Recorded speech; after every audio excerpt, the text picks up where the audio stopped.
ఇక సింహరాశి వారి యొక్క ఫలితాలు. అయితే ఈ వారం ఈ గోచార గ్రహగతులు చూసుకున్నట్లయితే కనుక చాలా అనుకూలమైనటువంటి వాతావరణం కనపడుతోంది. ముఖ్యంగా ఇంట్లో ఏదైనా చెడిపోయిన వస్తువులు ఉంటే కనుక రిపేర్ చేసుకోవడం కానీ, పాడైపోయినటువంటి ఏమైనా సామాన్లు ఉంటే వాటిని మళ్ళీ శుభ్రపరచుకోవడం కానీ, ఇంటిని అందంగా తీర్చిదిద్దడం కానీ, మిమ్మల్ని మీరు గొప్పగా మార్చుకోవడానికి ప్రయత్నం చేయడం కానీ, క్రమశిక్షణ కోసం ప్రయత్నం చేయడం కానీ ఖచ్చితంగా చేయగలుగుతారు.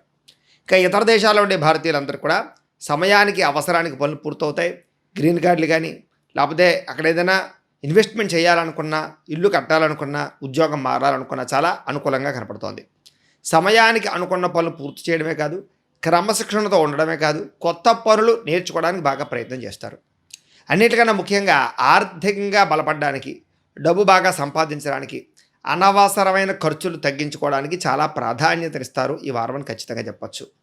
మనోధైర్యం, మానసిక ధైర్యం బాగా పెరుగుతుంది. సెల్ఫ్ కాన్ఫిడెన్స్ బాగా పెరుగుతుంది. కొత్త వ్యాపారాలు ప్రారంభించాలనేటటువంటి తపన పెరుగుతుంది. దానికోసం ఏదైనా ప్రయత్నాలు చేస్తారు. అయితే తత్తు జాగ్రత్తలు మాత్రం తీసుకోండి.